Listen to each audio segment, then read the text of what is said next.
पूर्णात् पूर्णमुदच्यते पूर्णस्य पूर्णमादाय पूर्णमेवावशिष्यते। ॐ रामाय रामभद्राय रामचन्द्राय वेधसे रघुनाथाय नाथाय सीताय पतये नमः। श्री राम राम रघुनंदन राम राम, श्री राम राम भरताग्रज राम राम, श्री राम राम रणकर्कश राम राम, श्री राम राम शरणं भव राम राम।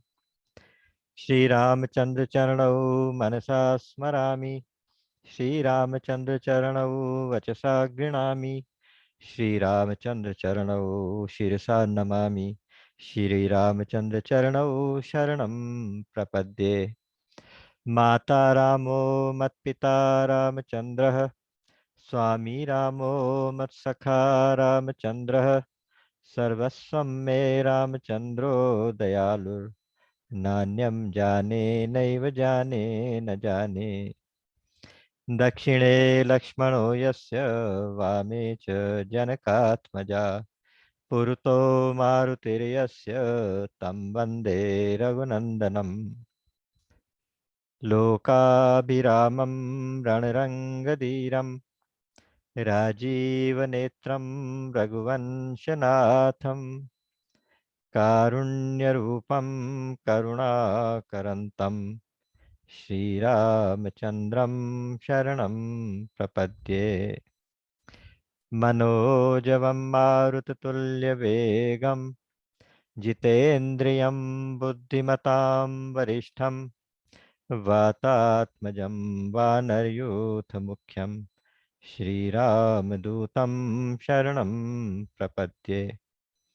कूजन्तं राम रामेति मधुरं मधुराक्षरम्, आरुह्य कविताशाखां वन्दे वाल्मीकिकोकिलम्। आपदामपहर्तारं दातारं सर्वसम्पदां, लोकाभिरामं श्रीरामं भूयो भूयो नमाम्यहम्।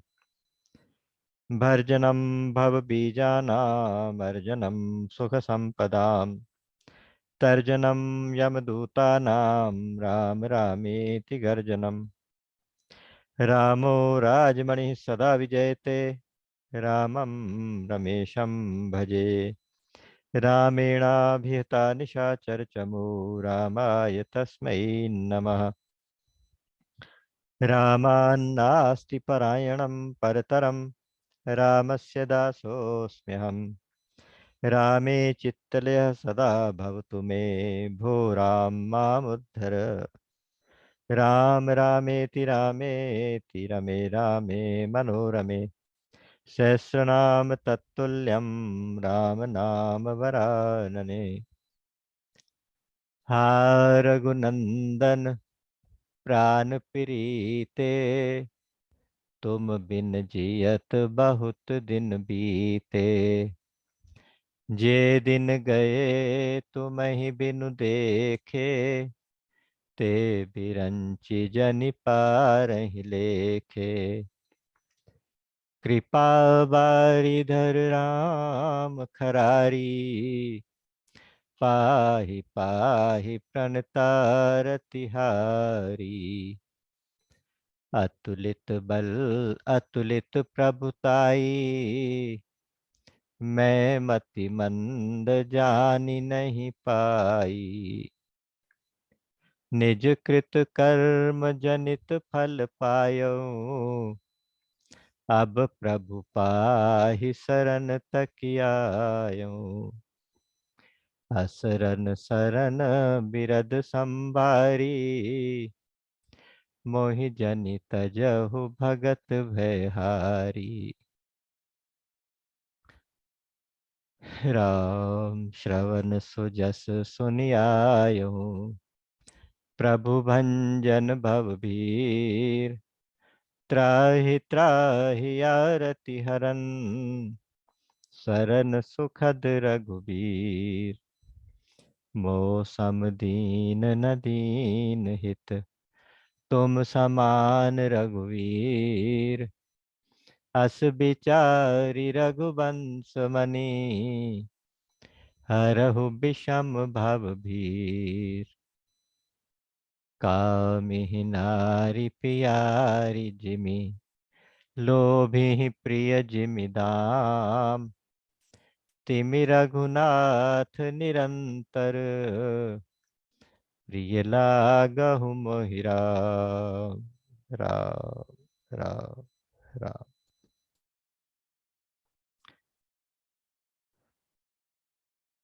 प्रभु की अहेतुक की कृपा के कारण आज हम सब एक बार फिर से इस सत्संग में उपस्थित हो पाए।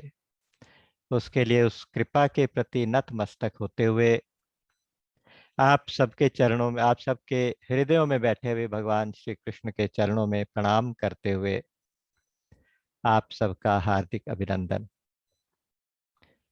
आज अजन्मा के जन्मोत्सव की इस शुभ वेला में आप सबको रामनवमी की हार्दिक शुभकामनाएं और बधाई। तो श्री गीता रामायण सत्संग के इस क्रम में मानस परिक्रमा का ये जो कार्यक्रम चल रहा है, इसमें आज भगवान की कृपा से रामनवमी के दिन भगवान राम के प्राकट्य का ही प्रसंग आ गया। हर चीज सहेतुक होती है, हर चीज किसी ना किसी रीजन से होती है, ऐसे बाई चांस कुछ भी नहीं होता। इसमें भगवान का कुछ मैसेज रहा होगा कि हम सब जो भगवान के प्रपन्न है, भगवान की शरण में है, हमारा जो अंतःकरण अयोध्या के रूप में, इसमें भगवान राम का प्राकट्य हो, उस कामना के साथ। और उसके प्राकट्य से जो जो बातें होती हैं कि भाई धर्म की स्थापना हो जाए, अधर्म की हानि, अधर्म का नाश हो जाए, विप्रधेनु सुर संत सबका भला हो जाए। तो बस ये असल में राम जन्म जो है, ये कोई एक फिजिकल घटना नहीं है, कोई साधारण घटना नहीं है, ये एक आध्यात्मिक घटना है। हम सबके अंतःकरण में भगवान राम प्रकट होना चाहते हैं। बस हमें उनके अनुकूल योग लगन ग्रह वार तिथि सब अनुकूल करने पड़ते हैं। भगवान के लिए, उनके स्वागत के लिए पूरी तैयारी करनी पड़ती है। तो भगवान प्रकट होने को तो तैयार है। भगवान तो इतने उदार हैं, ऐसो को उदार जगमाही, बिनु सेवा जो द्रव्य दीन पर। बिना सेवा के ही दीन पे दया करते हैं, ऐसे उदार प्रभु हम सब के हृदय में, हम सब के अंतःकरण में प्रकट हों। मैंने एक बहुत बड़े महापुरुष स्वामी श्री राम सुखदास जी के मुखारविंद से सुना है कि श्री रामचरितमानस एक प्रासादिक ग्रंथ है, उसमें कोई शक नहीं। इसकी एक एक चौपाई सिद्ध है, इसमें भी कोई शक नहीं। और इसके एक एक लाइन के अंदर, एक एक पंक्ति के अंदर राम का वास है, इसमें भी कोई शक नहीं। लेकिन वो ये कहते थे कि तीन प्रसंग ऐसे होते हैं, जैसे राम जन्म का प्रसंग, और और विवाह का प्रसंग, राम सीता राम विवाह का प्रसंग, और एक राम के राज तिलक का प्रसंग। ये तीन प्रसंग ऐसे होते हैं जिसमें भगवान साक्षात उनको आना ही पड़ता है। वो उनके आए बिना वो प्रसंग पूरे ही नहीं होते, तो उनको आना ही पड़ता है। वैसे तो भगवान ने कहा है, ना हम वसामि वैकुंठे योगिनाम हृदय च न न च मंद भक्ता यत्र गायंती तत्र तिष्ठामि नारद। मेरे भक्त जहाँ गायन करते हैं, मेरे भक्त जहाँ कीर्तन करते हैं, और मेरे भक्त जहाँ होते हैं, वहां मैं जाके बैठ जाता हूँ, वहां जाके मैं हाजिर हो ही जाता हूँ। तो भगवान की लीलाओं का गान करें, भगवान की लीलाओं का प्रसाद लें, और मन ही मन ये सोचें कि भगवान हमारे घर आने को तैयार हैं, बस हमें उनके लायक थोड़ा सा होना पड़ेगा। तो इन शब्दों के साथ आज पुराने वाले प्रसंग से फिर उठाते हैं। पिछली बार हमने देखा था कि रावण कुंभकर्ण आ चुके हैं पृथ्वी पर। उन्होंने अत्याचार करने शुरू कर दिए हैं और इतने ज्यादा अत्याचार हो गए हैं कि कहते हैं कि उनके पापों की कौन सी सीमा है, यानी पापों की सीमा ही नहीं रही, इतना कुछ कर रहे हैं वो लोग। कहीं वो वेद पुराण पढ़ने नहीं देते, कहीं वो यज्ञ होने नहीं देते, यज्ञ हवन, देवताओं को अपने लोक में रहने नहीं देते, उनके पीछे पड़ जाते हैं। इंद्र को बांध के ले आए, देवताओं को अपने अधीन कर लिया। परम यशस्वी, परम शक्तिशाली ये जो असुर हैं, उनकी शक्तियां, आसुरी शक्तियां बहुत बढ़ चुकी हैं। और उनका बढ़ना एक तरह से ब्लेसिंग इन डिस्गाइज इसलिए है क्योंकि ऐसा कभी होता है तो समझिएगा कि ये भगवान के अवतार की पृष्ठभूमि तैयार हो रही है। अब जरूर भगवान अवतार लेंगे। कभी भी आसुरी प्रवृत्तियां बढ़ने लगे तो इसका मतलब अब इसका नाश, अति की इति जरूर होगी। जब अति हो जाएगी तो यहाँ अति हो चुकी है। हिंसा पर अति प्रीति जिनके पापी ही कवन मिति, उनके पापों की कौन सी सीमा। तो पृथ्वी ने गाय का वेश धारण किया, घबरा के ब्रह्मा जी के पास पहुंची, उनसे जाके अपना दुख सुनाया कि अब मेरे से इन पापियों का भार संभलता नहीं, पापियों का भार मेरे से अब नहीं झेला जाता, अब आप कुछ करिए। ब्रह्मा जी ने कहा कि भाई अब मैं भी क्या करूं, अब तो भगवान के पास चलते हैं, भगवान विष्णु के पास, और उन्हीं से प्रार्थना करते हैं, वही हम सबकी सहायता करेंगे। तो सब लोग विचार करते हैं कि भगवान कहाँ मिलेंगे। कोई कहता है क्षीर सागर, कोई कहता है वैकुंठ, कोई कह तो वहाँ भगवान शंकर ने कहा कि हरि व्यापक सर्वत्र समाना, प्रेम ते प्रकट हो ही मैं जाना। भगवान तो सब जगह हैं, सर्वव्यापक हैं, समान रूप से हैं, बस आप प्रेम से एक बार पुकार के देखिए। तो सबको उनका मत अच्छा लगा। तो ब्रह्मा जी ने बहुत ही गदगद हृदय से, बहुत गदगद वाणी से, पिघले हुए चित्त से, आंखों में आंसू भर के सारे देवताओं की तरफ से भगवान को प्रार्थना की है। वो प्रार्थना पिछली बार हमने पढ़ी थी, जय जय सुरनायक जन सुखदायक प्रणत पाल भगवंता। उनसे प्रार्थना की गई है कि आप हमारे कष्टों को दूर करिए। और उसका असर ये हुआ कि एक आकाशवाणी हुई, गंभीर आकाशवाणी वहां पर हुई है। यहां तक हमने पढ़ा था कि वहां कहते हैं, जानी सबह सुरभूमि सुनी, बचन समेत स्नेह, गगन गिरा गंभीर भई, हरनि शोक संदेह। जब भगवान ने देखा कि ये देवता सुर मुनि इतने डरे हुए हैं और इतने प्रेम से मुझे पुकार रहे हैं, तो उन्होंने फिर आकाशवाणी के रूप में वहां घोषणा की। उन्होंने कहा कि भाई अब डरो मत, जनि डरपो सुनिसिद्ध सुरेशा, तुम्हें लागी धरि हूं नरवेशा। हे देवताओं, हे मुनियों, आप डरो मत, मैं आप लोगों के लिए मनुष्य का शरीर धारण करूंगा। क्योंकि पीछे कश्यप और अदिति ने बहुत भयंकर तप किया था मेरी प्राप्ति के लिए, और वही फिर और कल्प में मनु और शत्रुपा के रूप में उन्होंने तप किया। तो वो अब अवध में यानी अयोध्या जी में दशरथ और कौशल्या के नाम से वहां पर हैं, अवतार अपना जन्म ले चुके हैं। और मैंने उनसे वायदा किया है कि मैं आपके घर में पुत्र के रूप में जन्म लूंगा, क्योंकि उन्होंने मांगा था कि चाहो चाहो तुम्हारी समान सुत। और उनको भगवान ने कहा था कि अब आप उस रिस्क खोजो जाई, नृप तव तनय हो मैं आई। अपने जैसा कहाँ खोजूंगा मैं, हे राजन, मैं आपके घर पुत्र बन के खुद ही आ जाऊंगा। तो मैंने उनको वायदा किया हुआ है।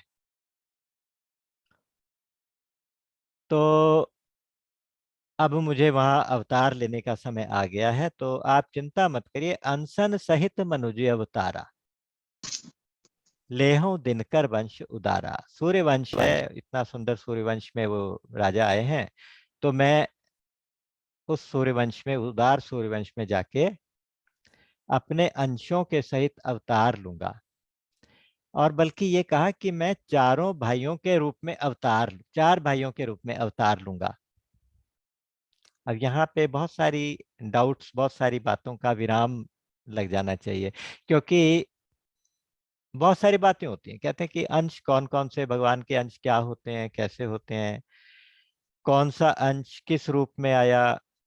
किसी ने कहा कि साहब भरत जी जो थे विष्णु का अवतार थे, और शत्रुघ्न जी थे ब्रह्मा जी का अवतार थे। उसके फेवर में फिर वो भी देते हैं, प्रमाण भी देते हैं, है ना। जा विश्व भरण पोषण कर जोई, ताकर नाम भरत असोई। विश्व का भरण पोषण करने वाले का नाम भरत। तो विश्व का भरण पोषण करने का जिम्मा तो विष्णु जी का है, तो इसलिए विष्णु का अवतार भरत जी हैं, ऐसा कहा जाता है। फिर कहते हैं नाम शत्रुघ्न वेद प्रकाशा, वेदों का प्रकाश करने वाले हैं, तो ब्रह्मा जी का अवतार लक्ष्मण जी हैं। कोई शत्रुघ्न जी हैं। कोई कहता है नहीं नहीं, शत्रुघ्न जी लक्ष्मण ब्रह्मा जी का अवतार नहीं है, लक्ष्मण जी तो शत्रुघ्न जी तो शिव जी का अवतार है। जा जा सुमरन ते रिपु नाशा, जाके सुमिरन ते रिपु नाशा।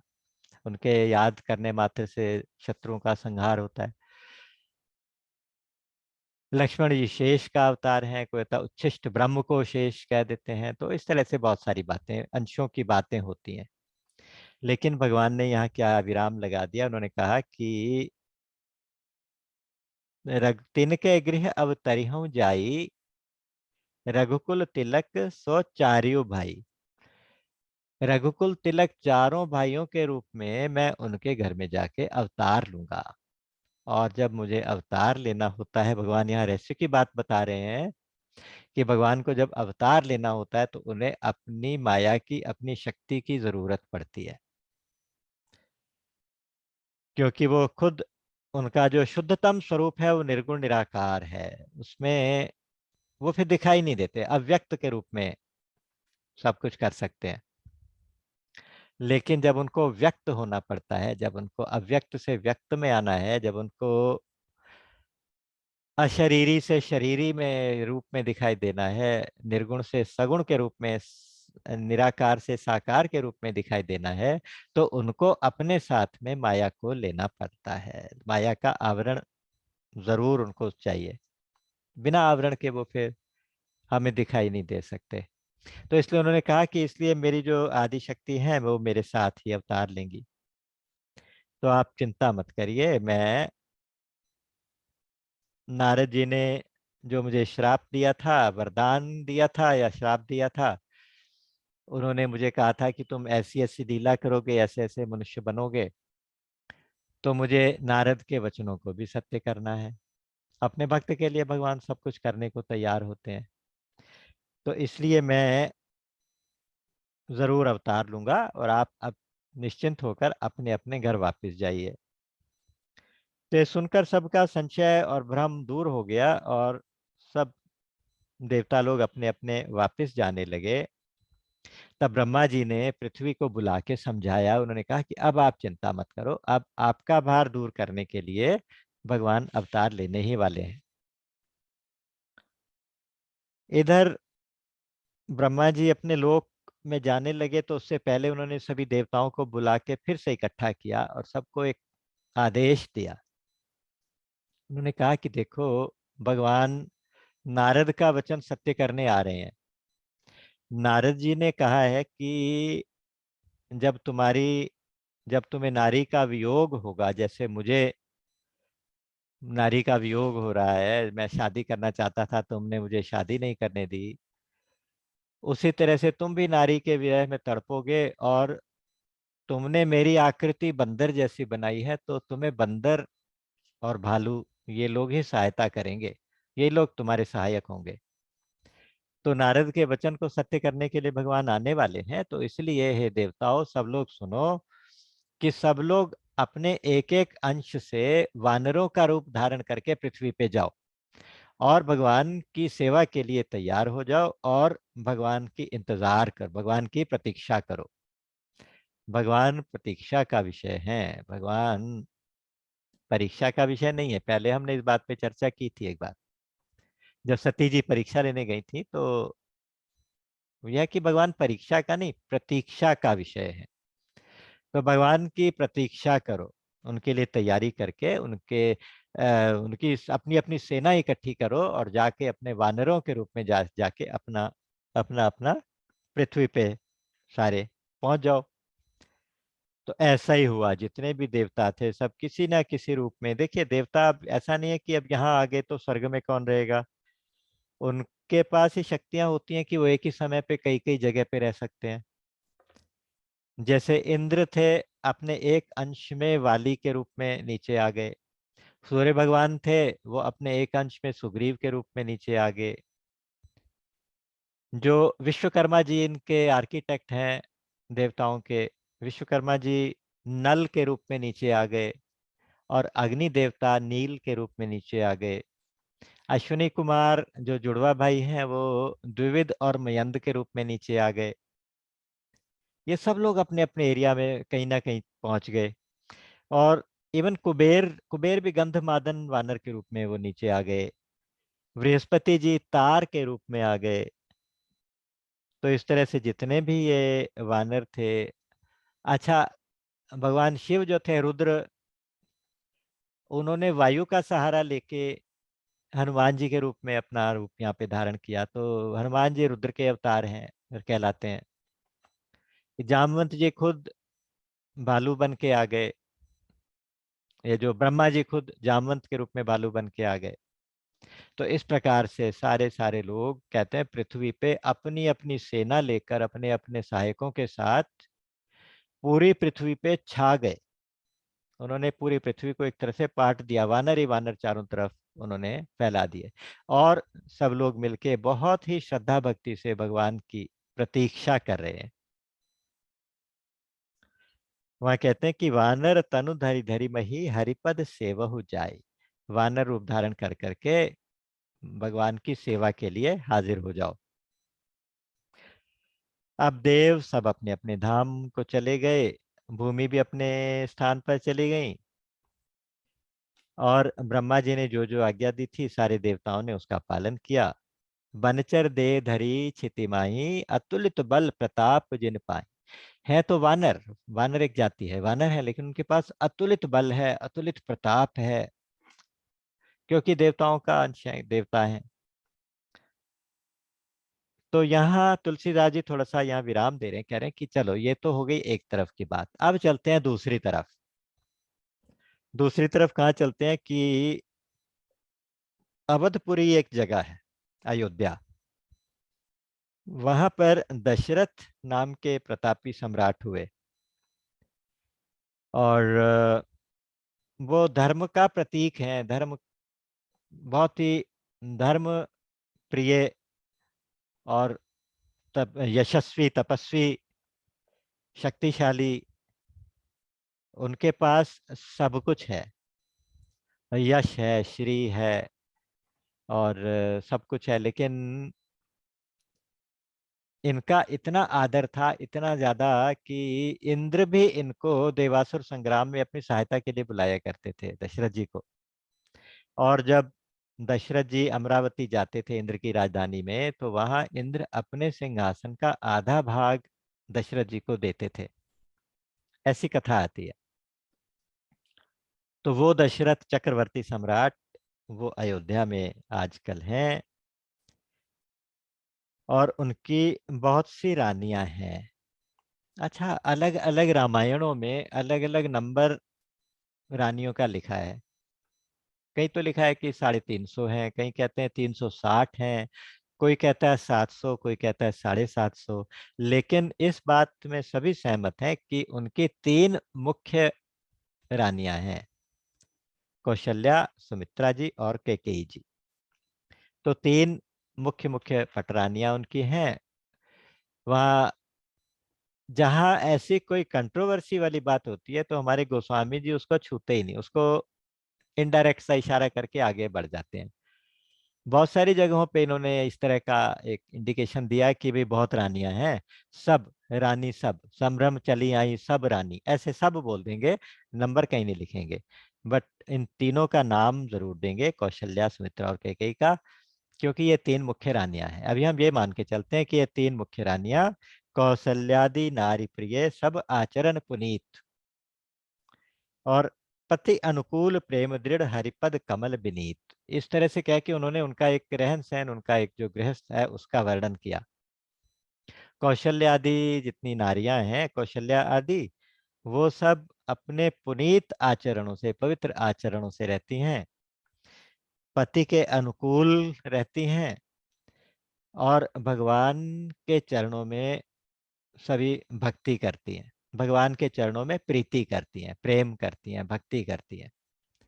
यानी भगवान की भक्त हैं, पति के अनुकूल हैं और उनके सभी आचरण पवित्र हैं। लेकिन बस कुछ कारण ऐसा है कि राजा के पुत्र नहीं है।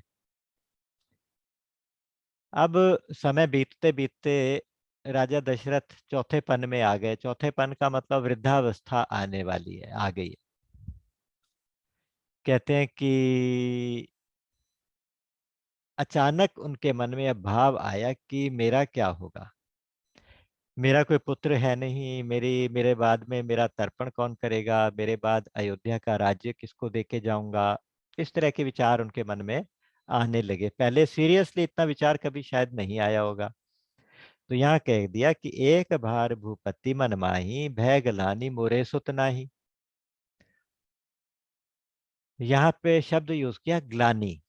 उनके हृदय में ग्लानी हो रही है कि मेरा बेटा नहीं है।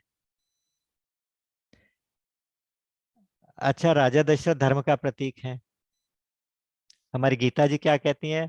यदा यदा ही धर्मस्य ग्लानिर्भवति भारत अभ्युत्थानम धर्मस्य तदात्मानं सृजाम्यहम्। जब जब धर्म की ग्लानि होती है और अधर्म का अभ्युत्थान हो जाता है। अधर्म के अभ्युत्थान का वर्णन तो भी करके आए हैं कि रावण, कुंभकर्ण और मेघनाद ने क्या कर रखा है वहां पर। और यहाँ धर्म के हृदय में अब ग्लानि हो रही है, धर्म को ग्लानि हो रही है। भय गलानी मोरे सुत नाही, मेरा बेटा नहीं है, अब मैं क्या करूं। तो ऐसे में सीधे वो अपने गुरु जी के घर, वशिष्ठ जी के घर गए। वह कहते हैं कि निज गुरु गृह गए तुरंत महिपाला। वहां जाके उनके चरणों में प्रणाम किया, काफी ज्यादा पूजा वूजा करके उनकी फिर विनय की, उनसे प्रार्थना की है। उनसे कहा है निज दुख सुख सब गुरु ही सुनायो। अपना दुख और सुख गुरु जी को सुनाया। सुख तो जो थे सब कुछ था उनके पास, जिसको सुख कह सकते हैं, भौतिक सुख सारे थे, वो सब बताया कि मेरे पास गुरुदेव सब कुछ है, लेकिन दुख एक ही है कि मेरा बेटा नहीं है। आप चाहें तो विधाता की गति को रोक सकते हैं, आप कृपा करें कि मुझे भी कुछ ऐसा आशीर्वाद दें। तो सुन के वशिष्ठ जी मुस्कुरा पड़े, बोले कि राजन, मैं तो इंतजार ही कर रहा था कि आप कब आए, अपनी जिज्ञासा प्रकट करें और मैं फिर आपको असली बात बताऊं। आप चिंता मत करिए, देखिए आपके पुत्र नहीं है क्योंकि रावण का जन्म हो चुका है। रावण को पता है कि मेरा जो नाश है वो दशरथ के बेटे के हाथों से होगा, मेरी मृत्यु दशरथ के बेटे के हाथ से होगी। तो उसने, और दशरथ और कौशल्या से होगी, कौशल्या का बेटा होगा दशरथ, कौशल्या का।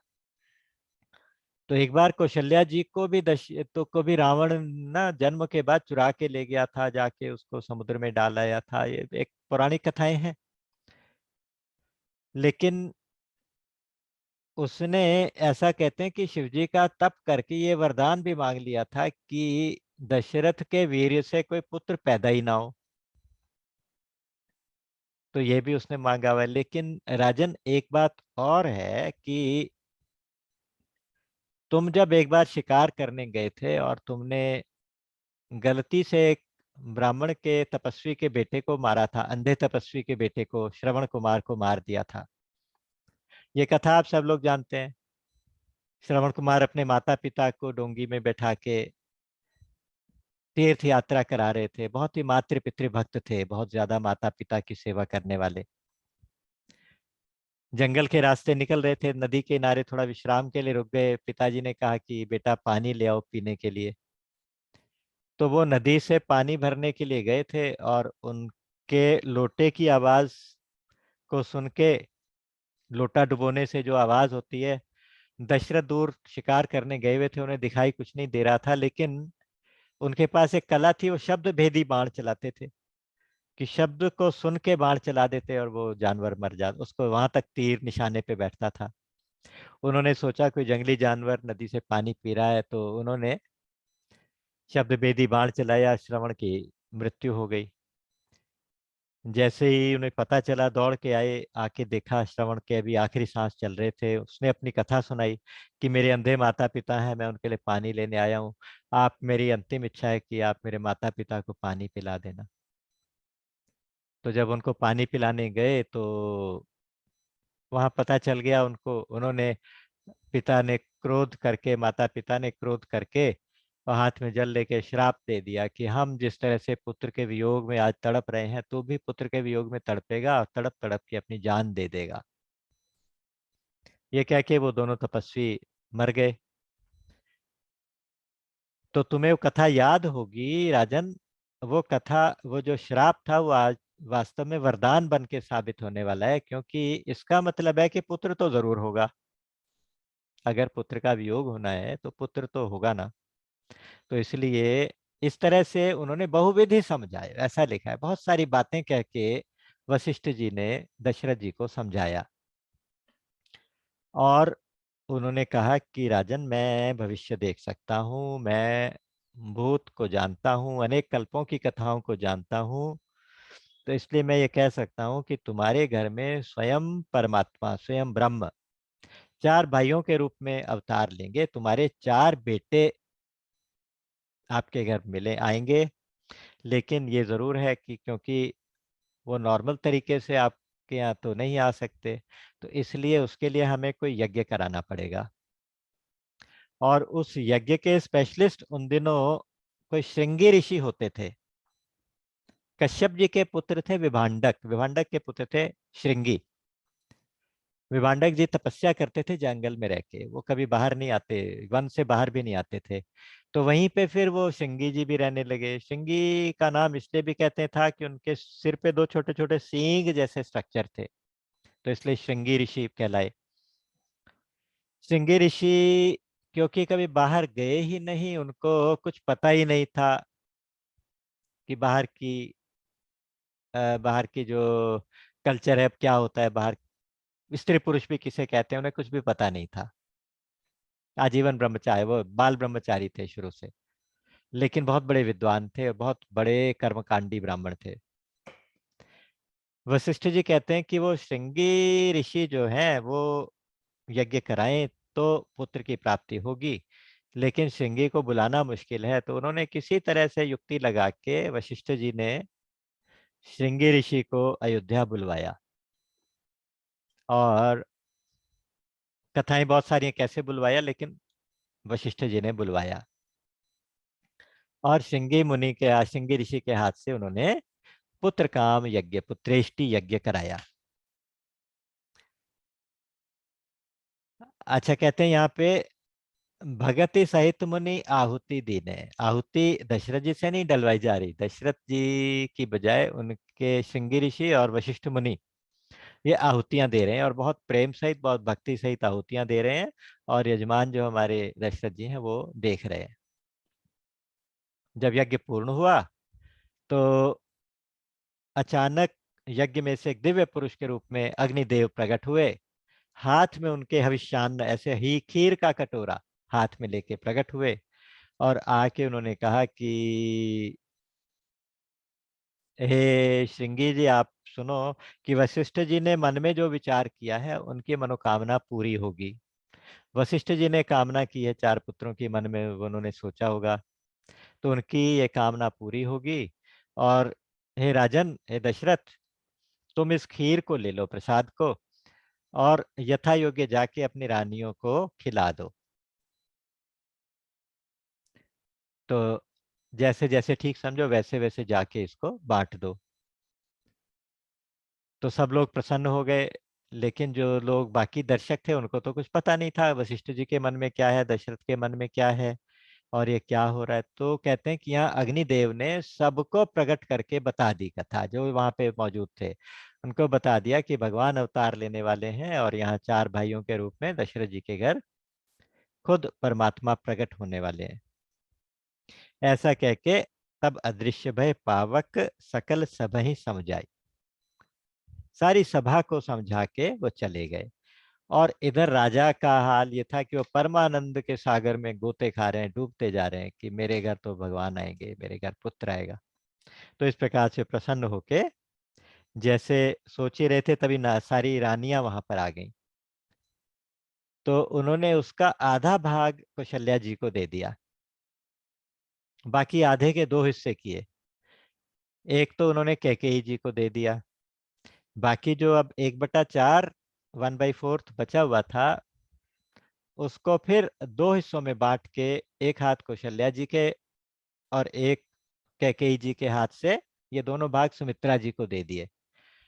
तो अगर आप अंशन सहित का अर्थ करना चाहें तो इसके हिसाब से भी कर सकते हैं कि ब्रह्म ने अपने अंशों के सहित अवतार लिया, 50% के रूप में राम जी आ गए, 25% के रूप में ऐसे ऐसे करके आप सोच सकते हैं कि 25% के रूप में भरत जी आ गए, 12.5 के रूप में शत्रुघ्न और लक्ष्मण आ गए। तो खैर ये सब बातें, अंश तो भगवान के होते ही नहीं, भगवान तो खुद ही अंश हैं, खुद ही अंशी हैं। वासुदेव है सर्वम के इस सूत्र से भगवान अलग अलग दिखाई देते हुए भी एक होते हैं। तो इस प्रकार से बांट दिए गए, सबने खीर खा ली प्रसाद के रूप में।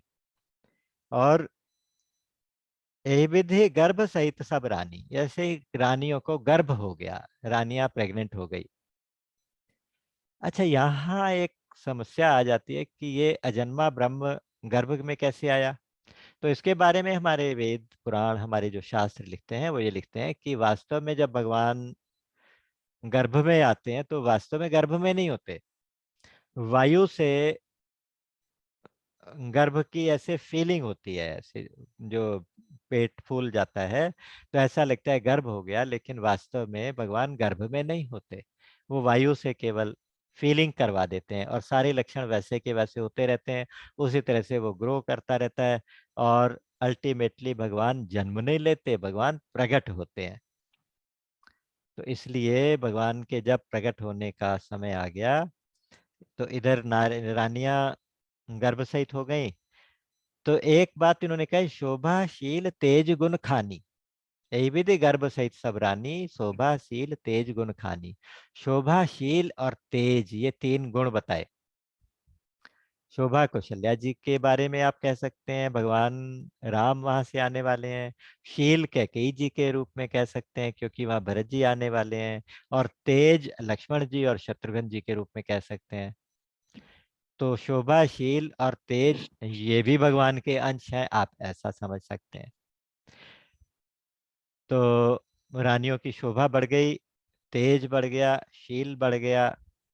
और धीरे धीरे इस तरह कुछ समय बीता तो अचानक कुछ चेंजेस आने लगे।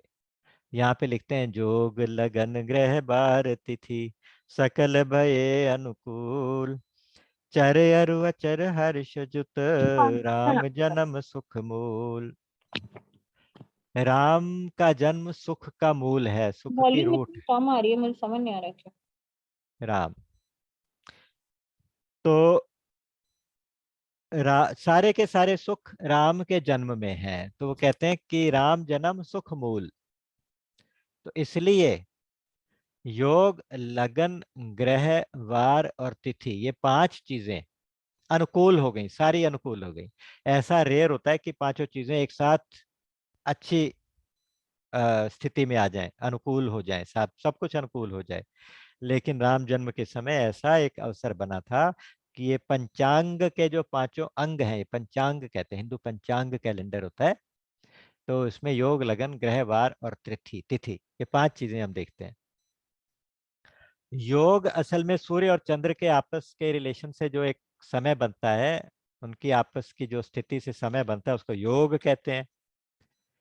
और 24 घंटे में जो पृथ्वी जब घूमती है तो पृथ्वी जितनी देर किसी राशि में रहती है तो उसको लगन कहते हैं, उतनी देर को लगन कहते हैं। उनके अलग अलग नाम हैं, ज्योतिष की बातें हैं, मुझे ज्यादा मालूम नहीं है। लेकिन अच्छा, ग्रह जितने भी ग्रह हैं वो कौन से घर में है, कौन सी जगह पे हॉरोस्कोप में मौजूद हैं, तो कहते हैं कि भगवान के जन्म के समय सारे के सारे ग्रह उठ चुके थे। और वार कौन सा था, मैंने पढ़ा है कि वार सोमवार था। और तिथि नवमी थी, चैत्र शुक्ल नवमी तिथि जो आज है। चैत्र मास था, पुनीत मास कहते हैं कि उसको पवित्र पवित्र महीना कहा गया चैत्र के महीने को। और उसमें भी शुक्ल पक्ष नवमी तिथि, दिन का समय दोपहर के 12 बजे, ना तो ज्यादा सर्दी ना ज्यादा गर्मी। आजकल के टाइम में तो इतनी गर्मी पड़ती है, लेकिन कहते हैं कि जब भगवान का प्राकट्य हुआ था तो उस दिन ना तो ज्यादा गर्मी थी ना तो ज्यादा सर्दी थी, बहुत ही अनुकूल मौसम था। अच्छा, हुआ ये कि देखिए, मैं आपको बहुत सुंदर एक बात बताऊं यहाँ पे।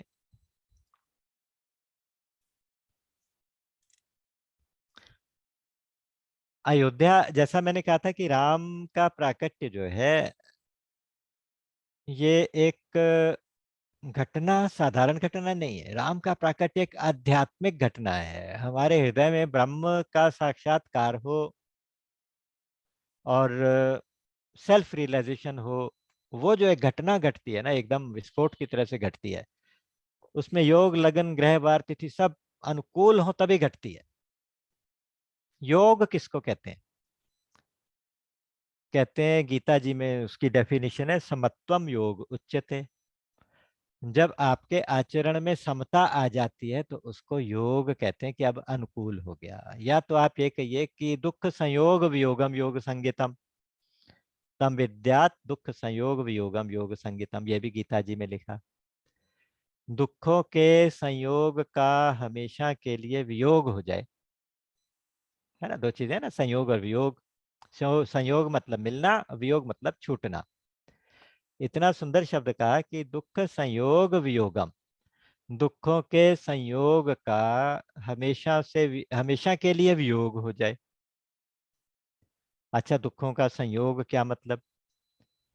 जितना हम संसार में अटैच रहेंगे उतना दुखों के साथ संयोग होता रहेगा। तो इसलिए जब संसार से डिटैचमेंट हो जाए, वैराग्य की स्थिति आ जाए, तो उसको कहेंगे कि अब योग अनुकूल हो गया। अच्छा, लगन किसको कहेंगे? लगन, लगन तो ऐसी लगन लगे कि नारायण हरि लगन में ये पांचों न सुहात, विषय भोग निद्रा हंसी जगत प्रीति बहु बात। पांच चीजें अच्छी ना लगे तो समझिएगा कि हमारी अयोध्या में राम आने वाले हैं। पांच चीजें। विषय भोग अच्छे ना लगे, है ना, बहुत टेस्टी चीजों का मन ना करे, बहुत अच्छी स्मेल का, जो जितने भी हमारे पांच विषय होते हैं, शब्द स्पर्श रूप रस गंध, ये हमें अनुकूल ही मिलते रहे, इस प्रकार की कोई एक वो ना रहे, जिद ना रहे, बायस ना रहे। तो जब ऐसा हो जाए तो समझिएगा कि अब लगन शुरू हुई। पहली बात ये विषय भोग। दूसरा, निद्रा, सोना अच्छा ना लगे, नींद कम हो जाए। नींद कम कैसे हो जाए कि जैसे सोने लगे तो अपने प्यारे की याद आए, ऐसा मन करे कि काश प्रभु से मिलन हो जाता, काश इतने समय निकल गया, इतना जीवन निकल गया, अभी तक भगवान नहीं मिले, इतना जीवन निकल गया अभी तक अपने अंदर उसका दर्शन नहीं हुआ। इस तरह की एक तड़प पैदा हो जाए।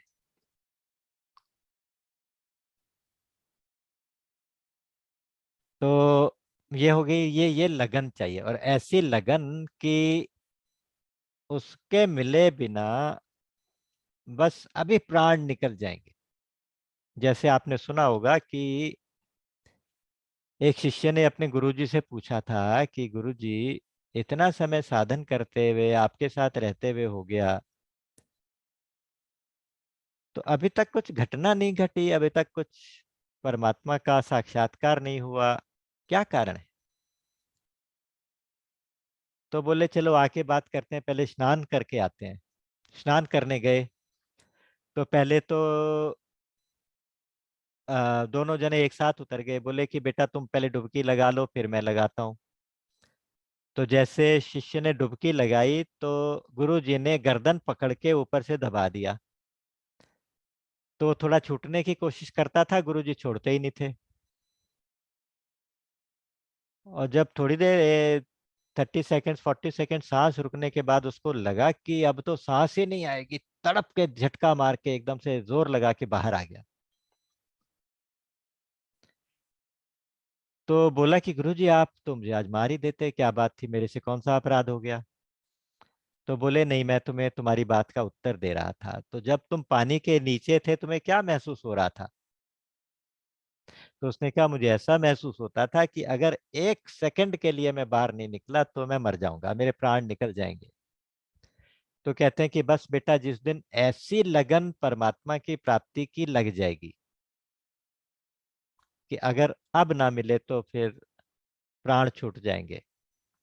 मैंने प्रेमपुरी महाराज जी की एक कथा पढ़ी हुई है, उन्होंने लिखा कि गंगोत्री के पास कहीं वो रहते थे उन दिनों। वो घूमते रहते थे, गंगोत्री के पास रह के कुछ तप तप कर रहे थे, भजन कर रहे थे, जप कर रहे थे।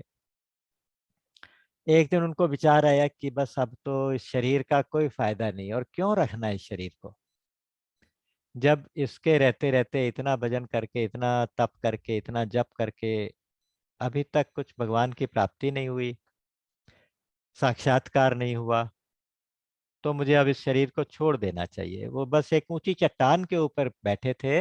उन्होंने खुद अपनी घटनाएं लिखी है। उन्होंने कहा कि मैं चट्टान के ऊपर बैठा था और मैं सोच रहा था कि बस अब गंगा जी में कूद जाऊंगा। तभी एक साइड से कोई एक माता जी, बूढ़ी माता जी निकली, बोली बेटा बड़े चिंतित लगते हो, क्या बात है? बोले नहीं माँ, आपके मतलब की कोई बात नहीं। फिर थोड़ा टाला, फिर उन्होंने पूछा जब दोबारा तो बता दिया कि माँ मेरे मन में ऐसा आता है कि अब भगवान तो मिले नहीं, शरीर का क्या फायदा, छोड़ देना चाहिए। तो बोले क्या चाहते हो? बोले मैं मुक्ति चाहता हूँ। तो उसने कहा अच्छा, किस चीज से मुक्ति चाहते हो? शरीर क्या बंधन है? शरीर से मुक्ति चाहते हो? बोले नहीं। किस चीज का बंधन है? तो वो कहते हैं कि मैं उसके बाद सोचने लगा, तो माता जी ये कह के चली गई कि अच्छा बेटा तू सोच ले कौन सा बंधन है, मैं तेरा बंधन छूटने का उपाय बताऊंगी, तू ये सोच ले कौन सा बंधन है। तो मैं अभी लौटती हूँ वापस। तो उन्होंने लिखा है कि मैं जब वहां बैठा तो मेरी ऐसी समाधि लगी कि वो घटना घट गई जिसका वर्षों से इंतजार था। जब पता चला कि कहीं कोई बंधन नहीं था, कहीं कोई रुकावट नहीं थी, मैं आप ही ब्रह्म था, और वहीं पे ब्रह्म साक्षात्कार उनको हो गया। तो जब इतनी लगन लगे कि अब अगर अब ना मिले तो फिर कुछ नहीं, उसको कहेंगे कि अब लगन अनुकूल हुआ, योग अनुकूल हो जाए, लगन अनुकूल हो जाए। और ग्रह अनुकूल होने का मतलब कि परमात्मा का अनुग्रह, किसी संत का अनुग्रह मिल जाए, किसी सदगुरु का आश्रय मिल जाए, अनुग्रह मिल जाए, किसी परमात्मा का अनुग्रह किसी भी रूप में मिल जाए, तो समझना चले कि अब ग्रह अनुकूल हो गए। क्योंकि जितने 9 ग्रह हैं, 9 के बाद एक 10वां ग्रह अनुग्रह हुई होता है, जो 9 के 9 ग्रहों की चाल को सीधी कर देता है। तो जिसकी अगर कोई ग्रहों की चाल ठीक ना हो तो उसे परमात्मा के अनुग्रह का आश्रय करना चाहिए, परमात्मा की कृपा का आश्रय करना चाहिए। बार कौन सा? यहाँ बार लो, योग लगन ग्रह बार तिथि। बार का मतलब है एतबार, विश्वास, भरोसा। भरोसो दृढ़ इन चरणन केरो, यद्यपि जन्म कुमातु ते मैसठ सदा सदोष, आपुन जान न त्याग यही मोहि रघुबीर भरोस। ये भरोसा, ये एतबार, ये विश्वास। वंदे बोधमयम नित्यम गुरुम शंकर रूपिणम। तो ये जो शंकर जी है ना, श्रद्धा और विश्वास, शंकर पार्वती जी, तो वो विश्वास, वो एतबार, वो अनुकूल होना चाहिए कि उसमें डाउट कुछ नहीं मन में होना चाहिए। भगवान है, मिलते हैं और मुझे मिलेंगे, ये विश्वास होना चाहिए। तो ये एतबार, तो इसका मतलब वार भी अनुकूल हो गया। और तिथि तो वो ऐसा अतिथि है, वो किसी भी तिथि में आज सारी तिथियां अनुकूल हो जाएंगी, उसके बाद फिर कोई बात ही नहीं बचती। इतना कुछ हो जाए तो फिर हमारे मन की अयोध्या में राम का प्राकट्य हो जाए और हमारे हृदय के आंगन में वो अजर बिहारी,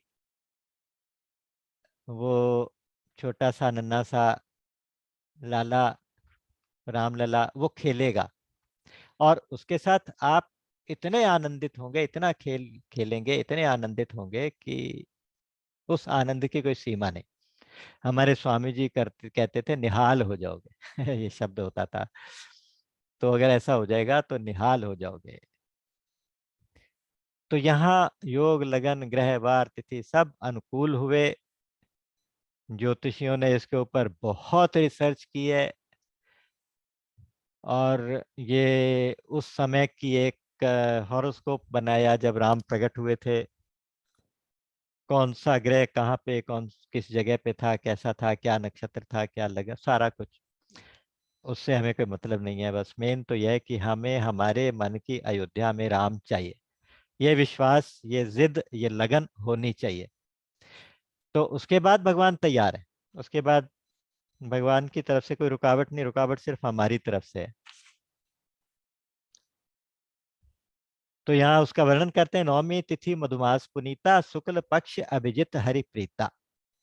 नवमी तिथि है और चैत्र का महीना है, पवित्र महीना, शुक्ल पक्ष है और अभिजित मुहूर्त है। अभिजित मुहूर्त कहते हैं दोपहर का मुहूर्त, जो दोपहर के 12 बजे होता है।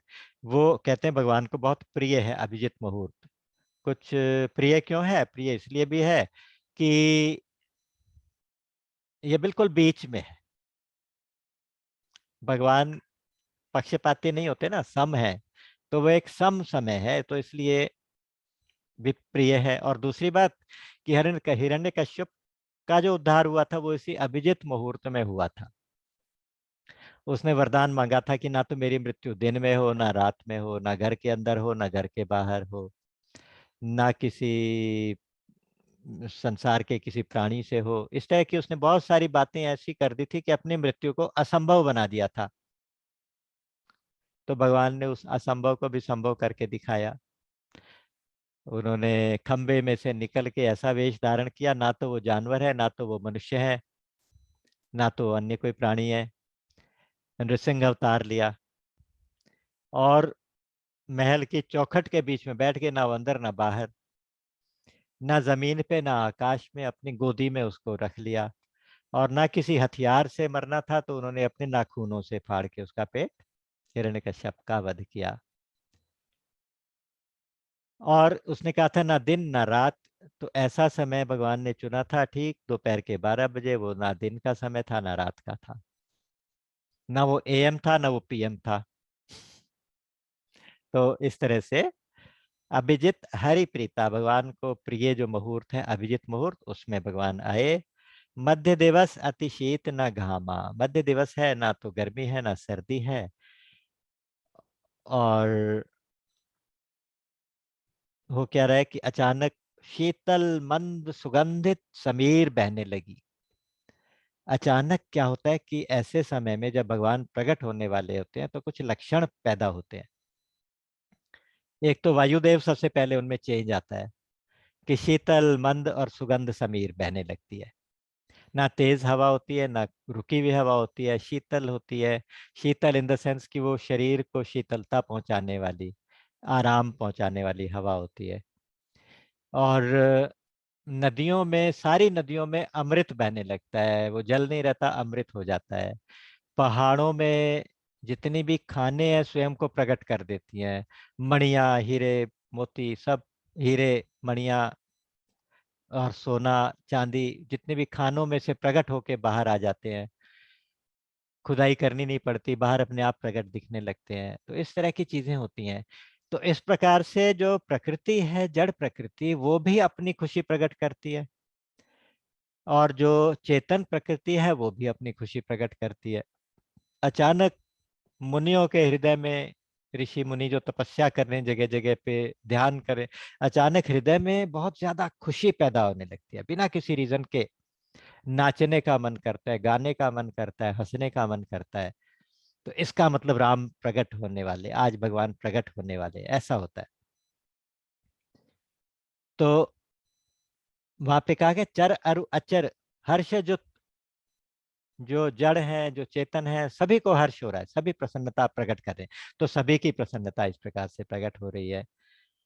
और सारे जितने भी वृक्ष हैं उनके ऊपर हरी हरी पत्तियां आ गई हैं, खूब सारे फूल, खूब सारे फल लगे हुए हैं। फूल और फल एक साथ लग जाते हैं। आपको याद होगा कुछ ऐसा ही अवसर जब पार्वती जी ने प्रकट होना था तो हिमाचल पे हुआ था। ऐसा ही अवसर आज यहाँ अयोध्या जी में हो रहा है कि अचानक सब कुछ खुशगवार हो गया, सब कुछ अच्छा हो गया, सब कुछ सुंदर होने लगा। तो ये सारी की सारी चीजें छू देख के अचानक क्या हुआ कि ब्रह्मा जी ने देखा कि ये सारे लक्षण प्रकृति में पैदा हो रहे हैं, तो इसका मतलब राम आने वाले हैं। तो ब्रह्मा जी तुरंत बाकी सारे देवताओं को बुला के झुंड के झुंड बना के अयोध्या जी के आकाश में आके ऊपर खड़े हो गए। आकाश में आकाश दिखाई देना बंद हो गया, देवता ही देवता खड़े हैं। ऊपर से पुष्पांजलि की वर्षा हो रही है, गंधर्व गाना गा रहे हैं, और नाच गाना हो रहा है। सारे गंधर्व, अप्सराएं, देवी देवता सारे सज धज के आ गए।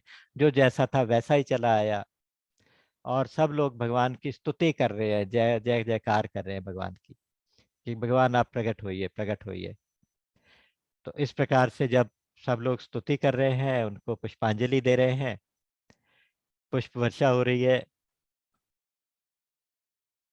यहाँ पे गोस्वामी जी लिखते हैं, सुर समूह विनती करी पहुंचे निज निज धाम, जग निवास प्रभु प्रगटे अखिल लोक विश्राम। तो जो जितने देवताओं के समूह थे सब विनती कर करके अपने अपने धाम को चले गए, और इधर भगवान प्रकट हुए। भगवान के दर्शन करने आए थे, लेकिन प्रकट होने से पहले ही कहाँ चले गए, ये बहुत अजीब सी बात लगती है। लेकिन यहाँ ये कहा गया कि सबको पता है कि भगवान ने एक दिव्य शरीर धारण करना है, और भगवान की जो बॉडी, भगवान का जो शरीर होगा, वो दिव्य शरीर सर्वदेवमयी होगा। सभी देवता उसके अंदर निवास करेंगे। तो देवताओं ने जहां जहां निवास करना है वो सब उस निवास में, उस धाम में पहुंच गए, भगवान के उस दिव्य शरीर के अंदर। जैसे ब्रह्मा जी बुद्धि में चले गए, और चंद्रमा मन में चले गए, इंद्र हाथों में चले गए, नासिका में श्रवण कुमार चले गए, इस प्रकार से जो अश्विनी कुमार चले गए। तो इस प्रकार से बहुत सारे जितने जितने देवों के स्थान होते हैं शरीर के अंदर, सब अपने अपने धाम में पहुंच गए, और अचानक भगवान प्रकट हो गए। भय प्रगट कृपाला दीन दयाला कौशल्या हितकारी, हर्षित महतारी मुनि मनहारी, अद्भुत रूप मिहा विचारी, लोचन अभिरामा तनु घन श्यामा, निज आयुध भुजचारी, भूषण बनमाला नयन विशाला, शोभा सिंधु खरारी। भय प्रगट कृपाला, भगवान भगवान प्रकट क्यों होते हैं, कृपा के कारण। कोई किसी की तपस्या से नहीं, कोई किसी के वरदान से नहीं, कोई किसी के श्राप से नहीं। भगवान कहते हैं मम इच्छा कह दीन दयाला, भगवान अपनी इच्छा से, निज इच्छा निर्मित तनु, माया गुण गोपारग भी आएगा। भगवान अपनी इच्छा से ही आते हैं। तो मुख्यम तस्य ही कारुण्यम, ऐसा होता है कि जो कारण है ना भगवान के आने का, शांडिल्य भक्ति सूत्र में भी ऐसा आता है कि भगवान की करुणा जो होती है, भगवान की कृपा जो होती है, उसके कारण ही भगवान मिलते हैं। उसके कारण एक ही कारण होता है बस। तो इसलिए भगवान प्रकट हो गए। भगवान का जन्म नॉर्मल जन्म जैसा नहीं हो रहा, भगवान प्रकट हुए। क्योंकि नॉर्मल जन्म से पहले तो कुछ ना कुछ तकलीफ कौशल्या जी को होनी चाहिए, आसपास लोगों को कुछ पता होना चाहिए कि अब डिलीवरी होने वाली है। कहते हैं नहीं नहीं ऐसा कुछ नहीं, अचानक प्रकाश हो गया उनके कमरे में और भगवान प्रकट हो गए। और प्रकट कैसे हुए? चतुर्भुज रूप में, निज आयुध भुज चारी, चार भुजाएं हैं सारे उसमें, शंख चक्र गदा पद्म, भूषण बनमाला नयन विशाला, शोभा सिंधु खरारी। और इतने आभूषण पहने हुए, और हाँ गले में वनमाला डाली। वनमाला के बारे में आपको शायद पता हो कि 5 फूलों से वनमाला बनती है, उसको वनमाला बोलते हैं। तो उसमें होता है कुंद, होता है कमल, होता है और मंदार होता है, पारिजात होता है। इस तरह से 5 फ्लावर्स होते हैं, उनकी माला होती है और कंठ से लेके पैरों तक लंबी माला होती है। तो ये वनमाला भगवान पहनते हैं। तो आभूषण, इतने विशाल भुजाएं, उनके ऊपर सारे आभूषण, या हृदय के ऊपर आभूषण, ये सब कुछ पहने हुए हैं। और देख के माँ को प्रसन्नता तो हुई, हर्षित महतारी, क्योंकि ऐसा रूप है कि मुनि मनहारी, मुनियों के मन को भी हरण कर ले। ऐसा ऐसा सुंदर रूप है भगवान का। रूप तो कोई, उस सुंदरता का वर्णन तो कोई कर भी नहीं पाता, जो देखे सोई जाने। तो माँ प्रसन्न तो हो गई हैं। और भगवान के नेत्र कैसे हैं? इतने सुंदर हैं, इतने बड़े बड़े नेत्र होते हैं कि यहाँ से लेके कानों तक होते हैं आकर्ण, इतने बड़े बड़े नेत्र होते हैं। तो सुंदर लोचन अभिरामा। और शरीर का रंग कैसा है? कहते हैं कि जैसे गंभीर बादल, घनश्याम। बादल की जो श्यामता है, बादल का जो एक गहरा सा रंग होता है, उसको काला भी नहीं कह सकते। कहते काले काले बादल, काले भी नहीं होते और नीले भी नहीं होते। काले और नीले का बीच का कुछ चमकदार सा मिश्रण होता है। तो वो कलर भगवान का, वो शरीर का रंग वो होता है घनश्याम। फिर यहाँ के शोभा सिंधु खरारी, खरारी खर के दुश्मन। खर दूषण तो कब आएंगे, और भगवान तो अभी आए हैं, अभी तो पैदा भी नहीं हो रहे। तो कहते हैं कि नहीं नहीं नहीं, ये तो भगवान की जहाँ शोभा का वर्णन होता है वहां हमेशा उनको खरारी शब्द जरूर कहा जाता है। आप कई जगह देखिएगा। उसका कारण ये भी है क्योंकि जब खर दूषण के सामने भगवान युद्ध के लिए प्रस्तुत हुए थे, ये शूर्पणखा ने जाके खरदूषण को शिकायत लगाई कि मेरी नाक काट दी। तो खरदूषण को लेके वो आई, तो देख के, उनके रूप को देख के मोहित हो गए। बोले कि हमने तो पता नहीं कहाँ कहाँ कौन कौन से लोग देख लिए, इतनी इतनी सुंदरता देखी, लेकिन ऐसी सुंदरता कभी नहीं देखी। तो भगवान इतने सुंदर है। तो इसलिए जब भगवान की सुंदरता का वर्णन होता है उनको खरारी कहा जाता है। और दूसरी बात कि ये जितने भी प्रसंग हैं, ये जितने भी भगवान से संबंधित जितने भी करेक्टर्स हैं, ये सब के सब अनादि है। कोई जनी संशय करे जिये, सुर अनादि जिये जान। तो ये अनादि हैं सब कुछ। तीसरी बात, बापूजी, आदरणीय मुरारी बापूजी साहब कहा करते थे, कहते हैं कि ये जितनी भी स्तुतियां आपको रामचरितमानस में मिलेंगी, ये सारी की सारी चेतना के प्रवाह में लिखी गई हैं। और जब चेतना के प्रवाह से स्तुति निकलती है तो उसमें काल का कोई दखल नहीं होता। आगे पीछे सब वहीं का वहीं होता है, भूत भविष्य वर्तमान सब कुछ उसी स्तुति के अंदर आ जाता है। तो इसलिए काल का कोई प्रभाव इस स्तुति के अंदर नहीं होता, तो इसलिए खरारी कह दिया। अब माँ स्तुति कर रही हैं, देखिए कह रही कि दुई कर जोरी अस्तुति तोरी, कही विधि करऊं अनंता। हे अनंत, मैं हाथ जोड़ के कह रही कि हे अनंत, मैं आपकी स्तुति किस प्रकार से करूं? आपकी स्तुति तो आज तो कोई कर नहीं पाया। रवि सन्मुख खद्योत अंजोरी, वो वहां पे सुतीक्ष्ण जी कहते हैं कि मैं सूर्य के आगे, सूर्य की क्या स्तुति करूं, उसके आगे क्या दिया जलाऊं, जो हाथों में जुगनू भर के सूर्य को प्रकाश करूं। तो हमारी बुद्धि से तो स्तुति हो नहीं सकती, इसलिए कहते हैं कहीं भी दी स्तुति करो। स्तुति आपकी किस प्रकार से करूं? आप तो अनंत हैं, आपके गुण अनंत, आपके रूप अनंत, आपके लीला अनंत। माया गुण ज्ञानातीत अमाना वेद पुराण भरंता। वेद पुराण कहते हैं कि आप मायातीत हैं, गुणातीत हैं, ज्ञानातीत हैं।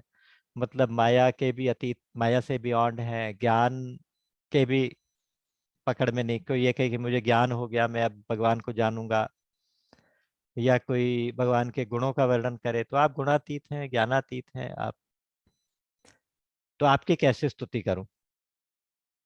हे करुणा शुभ सागर, हे सब गुण आगर। बस आप प्रकट तो हो गए मेरे कल्याण के लिए, ठीक है, मैं मानती हूँ, लेकिन आपके एक एक अंग में, एक एक रोम में कोटि कोटि ब्रह्मांड है। रोम रोम प्रति लागे कोटि कोटि ब्रह्मांड, ऐसे भगवान है। विष्ठभ्याहम अहम कृत्स्नम एकांशेन स्थितो जगत, भगवान कृष्ण ने कहा था कि मैं अपने एक अंश मात्र में सारे ब्रह्मांडों को धारण करके बैठा हूं। और ऐसा अनंत ब्रह्म वो मेरे उदर में रहा, मेरे पेट में रहा। ये सुन के तो लोग हंसेंगे, विश्वास भी नहीं करेंगे इस बात पे। और सुन के तो अच्छे अच्छे विद्वानों की बुद्धि भी घास चरने चली जाए, कि समझ ही ना आए कि हो क्या रहा है, ऐसा कैसे हो गया। तो ये कुछ समझ में नहीं आ रही बात प्रभु।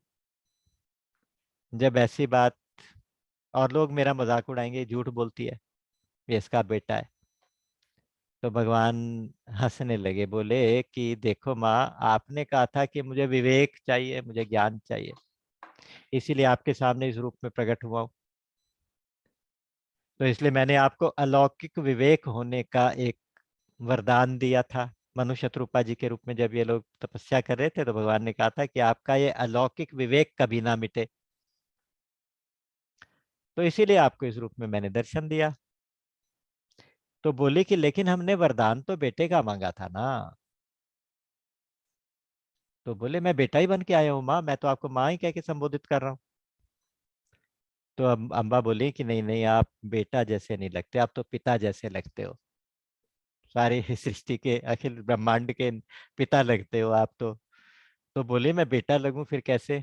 बोली मैं मनुष्य रूप में हूँ, तो आप कैसे रूप में हो, चार चार हाथ लेके आए हो, तो आप मेरे बेटे कैसे हो सकते हो? तो बोले कि अच्छा माँ, मैं द्विभुज रूप हो जाता हूँ, तो दो भुजाओं के स्वरूप में आ गए। बोले कि नहीं, बेटा को इतना बड़ा थोड़ी ना पैदा हो जाता है, आप छोटे हो जाओ। तो भगवान थोड़े छोटे हो गए, बोले कि नहीं अभी भी छोटे। अब बोले अब ठीक है, बोले कि नहीं, अब बेटा कोई ऐसे बोलता थोड़ी है। अब ठीक है, अब ठीक है, पूछ रहे हो, छोटे हो रहे हो, बड़े हो रहे हो, दो दो हाथ वाले, चार हाथ वाले, ऐसे थोड़ी ना होता है। तो बोले कि माँ मैं तो पहली बार आया, मुझे बताओ कैसे होता है। तो बोले कि इतने छोटे हो जाओ कि मेरी गोदी में आ जाओ। और भगवान इतने छोटे हो गए कि कौशल्या माँ की गोदी में आ गए। और अब कहते हैं अच्छा मैया अब तो ठीक है। बोले कि नहीं नहीं, इतना छोटा नवजात शिशु कोई बोलता थोड़ी है। तो बोले क्या करता है? तो माँ बोली कि वो तो रोता है। तो यहाँ पे अब भगवान ने सारी बात माँ को समझाई है। उपजा जब ज्ञाना प्रभु मुस्काना, चरित बहुविध कीर चहे, कई कथा सुहाई मातु बुझाई। कथा सुनाई है मनुष्य रूपा के जमाने वाली, कि आपने ऐसे ऐसे वरदान मांगा था, वो सारी कथा सुनाई है। और अब आपका ये जो विवेक है, इसके ऊपर मैं थोड़ा सा माया का पर्दा डालूंगा, और आप अब मुझे अपना बच्चा समझ के मेरे साथ उसी तरह व्यवहार करना। लेकिन आपका विवेक फिर भी बना रहेगा, आपको मैं थोड़ी थोड़ी लीलाएं बीच में दिखाया करूंगा। इस प्रकार से भगवान ने उनको समझाया। और अब माँ ने कहा कि अब ये रूप छोड़ के बच्चा हो जाओ, तो वो बच्चा बन गए, गोदी में आ गए। सुनी बचन सुजाना, रोदन ठाना। रोदन ठाना यह शब्द यूज किया। रोदन, उनका बच्चा रोता है, आप रोइए। उन्होंने ऐसा रोना ठाना कि इस महल में नहीं, थोड़ी थोड़ी डिस्टेंस पे सभी रानियों के जितने भी महल थे, सब तक आवाज पहुंच गई। सबको, सब रानियों को ऐसा लगा कि उनके पास ही कहीं बालक रो रहा है, कि नवजात शिशु रो रहा है। और सब एकदम से कंफ्यूज होके इधर उधर देखती हुई भागी हुई कौशल्या माँ के उसमें आ गई, महल में आ गई। तो अचानक वहां पे शोर मच गया कि महाराज के घर बेटा पैदा हुआ, महाराज के घर बेटा हुआ, महाराज के घर बेटा हुआ। इस प्रकार से शोर मच गया और एक दूसरे को समाचार देने की जैसे होड़ लग गई, क्योंकि एक बहुत बड़ी घटना थी। बहुत से लोग जानते थे कि भगवान ने अवतार लेना है इस रूप में, बहुत से लोग नहीं भी जानते थे। तो जिसने जहां सुना वो वहां से भाग चला। अचानक जैसे ना पूरे चारों तरफ भगदड़ सी मच गई, और किसी ने जाके, किसी दासी ने जाके महाराज के दरबार में बधाई दी, बधाई हो बेटा हुआ, बधाई हो। जैसे उन्होंने जाके बधाई दी तो महाराज दशरथ अभी उस ऐश्वर्य को जानते थे, अभी उनका वो विवेक जागृत था, क्योंकि वशिष्ठ जी ने समझाया हुआ था कि भाई चारों बेटे पैदा होंगे जो वेदों का तत्व होंगे, और भगवान खुद तुम्हारे अवतार लेने वाले हैं। ये बात वशिष्ठ जी ने बताई थी। तो अब वो इतने ज्यादा परमानंद में डूब गए, सुनते ही खुशी, एक तो बेटा होने की खुशी और दूसरे भगवान के हमारे घर में आने की खुशी। तो उस खुशी के कारण दशरथ जी उठना चाहते हैं, लेकिन उनकी टांगे जवाब दे गई, वो शिथिल हो गए, एकदम से ढीले पड़ गए, शरीर ढीला पड़ गया, उठे नहीं पा रहे, बार बार उठना चाहते हैं, आंखों से अश्रु बहते जा रहे हैं। और समाचार देने वालों को इतने उपहार दे दिए, इतने इनाम दे दिए कि उनका घर भर जाए। और एकदम से उन्होंने ऑर्डर कर दिया कि उत्सव की तैयारी की जाए। तो भगवान राम के जन्मोत्सव की तैयारियां होने लगी। पूरे नगर में कोलाहल फैल गया, पूरे नगर में शोर मच गया। और वो जो भगवान का रोना था वो रुक नहीं रहा था, वो तो सारे महलों में सुनाई दे रहा है। यहाँ पे कहा, सुनि शिशु बचन परम प्रिय बानी, संभ्रम चले आई सब रानी। शिशु का रुदन सुन के भ्रम में सारी रानियां दौड़ती हुई चली आई, कॉन्फ्यूज रूप से दौड़ती हुई चली आई।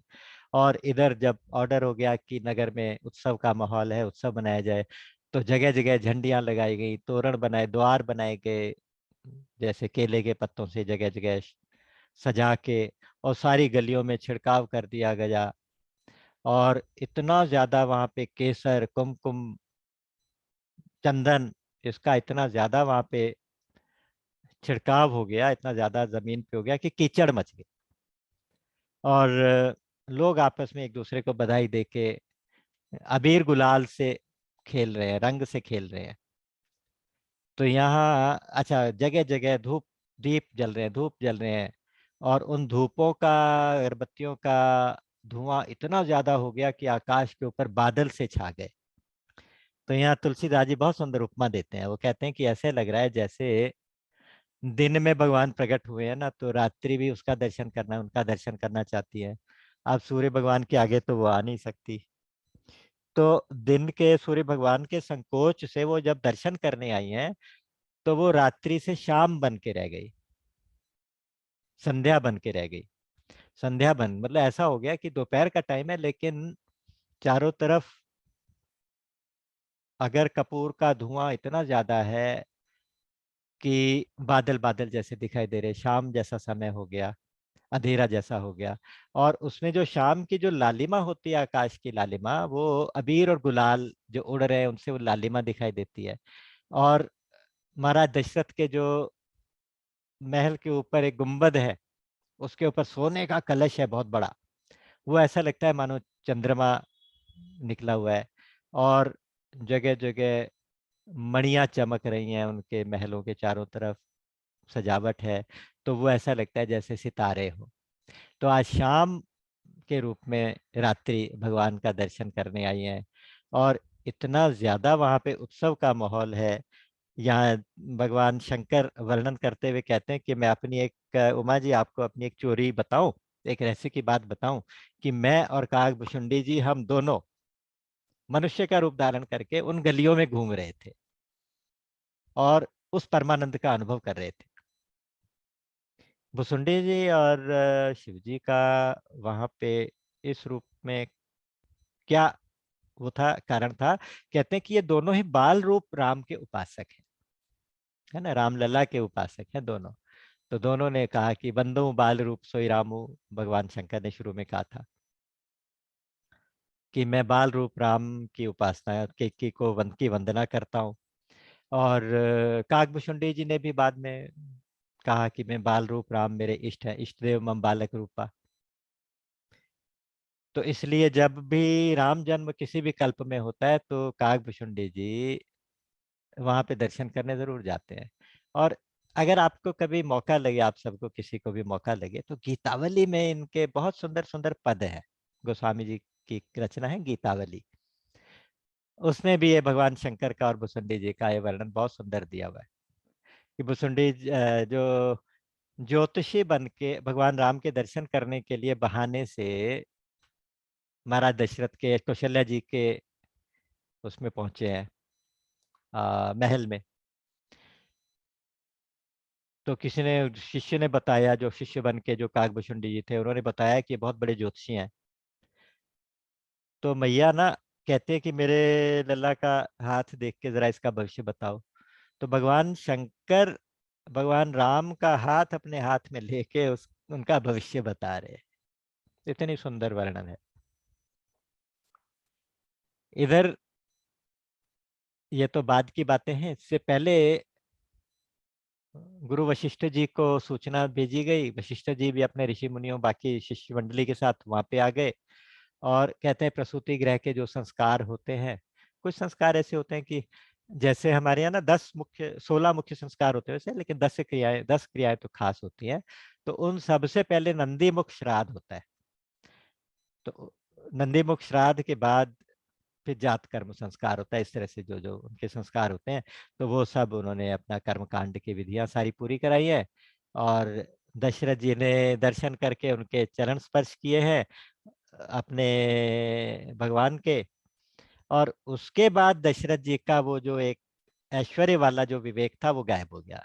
उसके बाद भगवान ने ऐसी लीला की है कि उसके बाद दशरथ जी उनको अपना बेटे जैसा ही प्यार, क्योंकि उन्होंने यही अपने पुराने जन्म में मनु जी के रूप में यही मांगा था कि सुत विषयक मेरी रति तुम्हारे पद में होनी चाहिए, मतलब तुम्हारे चरणों में बेटे जैसा प्यार होना चाहिए, तुम्हारे साथ मेरा बेटे जैसा रिश्ता होना चाहिए। मुझे विवेक नहीं चाहिए, ज्ञान नहीं चाहिए, क्योंकि ज्ञान में पता चल गया कि ये तो पूरी दुनिया का बाप है, मेरा बेटा बन के आया, तो मैं बेटे जैसा प्यार कैसे करूंगा। तो मुझे लोग मूड कहते हैं तो कहते रहे, मुझे कोई चिंता नहीं। बस अगर तुम मेरे साथ ना रहो तो मैं ऐसे तड़पूं जैसे मछली जल के बिना तड़पती है। हाँ रघुनंदन प्राण प्रीते, तुम बिन जियत बहुत दिन बीते। ऐसा क्या कि दशरथ जी तड़प रहे थे। तो आज वो सब संस्कार हो गए। उसके बाद उत्सव मन रहा है चारों तरफ। और मैं आपको सत्य बात बताता हूँ कि इस उत्सव में आप सब लोग शामिल हो सकते हैं। एक बार आप उसको विजुलाइज करें तो आपको सब कुछ महसूस होता है। कुछ बातें ऐसे कहने की नहीं होती, लेकिन मैं आपको सत्य बात कह रहा हूँ कि मैंने अनुभव से बता रहा हूँ। तो यहाँ पे कहते हैं कि सब विप्रधेनु सुर संत हित लीन मनुज अवतार, निज इच्छा निर्मित तनु माया गुण गोपार। बहुत सुंदर शब्द है। विप्र, धेनु, सुर और संत, यानी ब्राह्मण, गाय, देवता और संत, इनके लिए भगवान अवतार लेते हैं। भगवान ने अवतार लिया, और अवतार कैसे लिया? निज इच्छा निर्मित तनु, अपनी इच्छा से अपने शरीर को बना के आए हैं। और किसी के श्राप या वरदान की वजह से भगवान को जरूरी नहीं है आना। तो कहते हैं कि निज इच्छा निर्मित तनु माया गुण गोपार, माया से, गुण से और इंद्रियों से अतीत भगवान, वो ब्रह्म, वो शरीर धारण करके यहाँ पे आ गया। बहुत से लोग ना यहाँ बड़े डाउट्स क्रिएट करते हैं, कहते हैं कि ये ब्राह्मणों का, देवताओं का, गाय का, ये सब, ये पक्षपात है। एक्चुअली देखें तो इसका एक आध्यात्मिक अर्थ भी है। हमारे 4 पुरुषार्थ होते हैं, धर्म अर्थ काम और मोक्ष। ब्राह्मण जो है वो धर्म का प्रतीक है, क्योंकि ब्राह्मण है वो अपने आचरण से आपको धर्म में लगाए। और गाय अर्थ का प्रतीक है। अर्थ मतलब हमारी इकोनॉमी, हमारी अर्थव्यवस्था। भारत की अर्थव्यवस्था, भारत शुरू से कृषि प्रधान देश रहा है, तो हमारी अर्थव्यवस्था गोवंश के ऊपर आधारित है। तो इसलिए हमारे जो संस्कृति के अंदर गाय को अर्थ का प्रतीक माना गया। और देवता काम, काम का प्रतीक इसलिए कि वो सभी कामनाओं की पूर्ति देवताओं से होती है। यो यो याम याम तनुम भक्ता श्रद्धयार्चितुमिच्छति तस्य तस्याचलाम श्रद्धाम विदधा। वो कहते हैं कि तामेव विदधाम्य हम स तया श्रद्धया युक्त तस्याराधनमीहते लभते च ततः कामान स मयैव विहितान हितान। जो जो जिस जिस देवता को जिस जिस कामना से पूजा करता है, भगवान कहते हैं कि उस देवता में उसकी श्रद्धा को मैं बढ़ा देता हूँ, उससे उसको कामनाओं की पूर्ति होती है। तो कामनाओं की पूर्ति होती है देवताओं से। तो इसलिए सुर जो है वो काम का प्रतीक है। और संत, संत वो है जो हमें मोक्ष के रास्ते पे लगा दे। संत, अगर हमें एक संत मिलेगा, अगर प्रभु कृपा करेंगे तो हमें संत मिलेगा। संत मिलेगा तो हमें हनुमंत के चरणों में लगा देगा, और हनुमंत मिलेंगे तो भगवंत से मिला देंगे, और भगवंत होंगे तो फिर संत के पास भेज देंगे। तो संत हमें मोक्ष के रास्ते पे लगाएगा। तो इसलिए संत को मोक्ष का प्रतीक कहा गया। तो इसमें कोई पक्षपात या कोई किसी धर्म विशेष, जाति विशेष, संप्रदाय विशेष के लिए नहीं है। ये सबके लिए, धर्म अर्थ काम मोक्ष सबके लिए है। और धर्म अर्थ काम मोक्ष ये चारों के चारों भगवान इसके लिए अवतार लिए हैं। तो इसलिए भगवान प्रकट होते हैं तो हमारे चारों पुरुषार्थों को सिद्ध करने के लिए। तो इस प्रकार से जब थोड़ा समय, कहते हैं कि दशरथ पुत्र जन्म सुनिकाना मानो ब्रह्मानंद समाना। भगवान, वो तो मैं हम अभी इसकी चर्चा कर चुके हैं, ये सब कुछ हो गया। हाँ, एक चीज और बड़ी सुंदर बात बताई है यहाँ, जो ये आ, उत्सव हो रहा है, उस उत्सव में सूर्य भगवान ने देखा कि मेरे वंश में भगवान प्रकट हुए हैं। वो देख के इतने स्तंभित हुए, इतने जैसे एक ही जगह पे रुक गए। सूर्य की गति रुक जाने से सारे नक्षत्रों की गति रुक गई, दिन रात रुक गए। और ऐसी स्थिति बनी कि मास दिवस कर दिवस भा, मरम न जाने ही कोई। एक महीने का एक दिन हो गया। एक महीने का मतलब जितने टाइम में 30 दिन बीतने थे, वो एक ही दिन उतने टाइम तक बीता। मास दिवस कर दिवस भा, मरम न जाने ही कोई। रथ समेत रवि ठाके निशा कवन विधि होई। तो रथ के समेत भगवान सूर्यदेव ठहर गए, वहां पे रुक गए। तो अब रात्रि के होने का मतलब ही कोई नहीं। अब कहते हैं कि इसका मर्म न जाने कोई, इतना कुछ हो गया तो फिर तुलसीदास जी ने कैसे लिख दिया कि ऐसे हो गया, मास दिवस कर दिवस था। तो इसका उत्तर यह है कि भाई, सोई जाने ही यही देहु जनाई, जानत तुम्हें हो ही जाए। भगवान जिसको जनाना चाहते हैं उसको जना देते हैं, उसको जिसको बता देते हैं वो उसको मर्म समझ आ जाता है। बाकी तो भगवान के भक्तों को भगवान का मर्म समझ में आ ही जाता है। मांगी नाव न केवट आना, कहे तुम्हारे मर्म मैं जाना। और जब नहीं जनाना चाहते तो लक्ष्मण भी ये मर्म, लक्ष्मण हूँ यह मर्म न जाना। तो भगवान का मर्म कौन जानेगा? भगवान जिसको बताना चाहेंगे। तो गोस्वामी जी भगवान के परम प्रिय हैं, उनको ये मर्म बता दिया होगा, तो भगवान ने तो तुलसीदास जी ने लिख दिया। और जो जो बातें मैं आज आपको सत्य बता रहा हूँ, जो जो बातें श्री रामचरितमानस में लिखी गई हैं किसी भी तरह से, किसी भी चौपाई में, तो वो 101% सत्य है। उसमें कोई डाउट वाली बात ही नहीं है। उसको कहीं किसी तरह से प्रूव करने की जरूरत भी नहीं है। जैसे कहते हैं ना, ऐसे नहीं, ऐसे ऐसे नहीं, वो एक्सप्लेनेशंस देते रहते हैं, नहीं नहीं कुछ नहीं। हमें समझ ना आई हो दूसरी बात है, लेकिन जो है बस ऐसे ही है। मास दिवस कर दिवस भा। अरे भगवान कर तुम अकर तुम अन्यथा कर तुम समर्थ है। भगवान सब कुछ कर सकते हैं, जो नहीं करने लायक है वो भी कर सकते हैं। और भगवान उल्टे काम भी कर सकते हैं, कि जो जिससे जो काम नहीं होता वो भी कर सकते हैं। कर तुम अकर तुम अन्यथा कर तुम समर्थ, ऐसे भगवान होते हैं। तो थोड़ी देर के लिए काल की गति रोक देना कौन सी बहुत बड़ी बात है? काल तो उनके अधीन है। आप बताइए, ऐसे प्रश्न करते हैं कि जब महाभारत का युद्ध हो रहा है तो धनुष उठाने की तैयारी भी हो गई है, नगाड़े भी बज चुके हैं, युद्ध की घोषणा भी हो चुकी है। उसके बाद अर्जुन दोनों सेनाओं के बीच वाले हिस्से में जाके खड़ा हो गया और जाके 700 श्लोकों का उपदेश सुन रहा है। ये कैसे संभव है? अगर 700 श्लोक सिर्फ बोले बोले जाए तो भी 1.5 घंटा लग जाता है, जल्दी जल्दी बोले जाए। तो ये कैसे संभव है कि इतनी देर तक सब लोग वेट करते रहे? अरे वहां उसके सारथी कौन, भगवान श्री कृष्ण स्वयं ही तो थे। वो इतनी देर के काल को रोक दे, कौन सी बहुत बड़ी बात है। तो वहां समय को रोक दिया होगा। तो ये काल है, ये जो देश है, ये जितना कुछ है, सब कुछ भगवान के बाद ही तो आया, भगवान का ही तो अधीन है। तो इसलिए इन चीजों पे शंका नहीं करनी चाहिए। तो मास दिवस कर दिवस बा मरम न जाने कोई, रथ समेत रवि थाकेउ निशा कवन विधि होई। चारों तरफ से लोग कह रहे हैं, मन संतोषे सबनि के जहते देहि असीस, सकल तने चिर जीवहूँ तुलसीदास के ईश। यहाँ तुलसीदास जी अपना नाम बीच में डालते हैं कि सब लोग बालकों को आशीर्वाद दे रहे हैं। पूरे नगरवासी आके दर्शन करते हैं।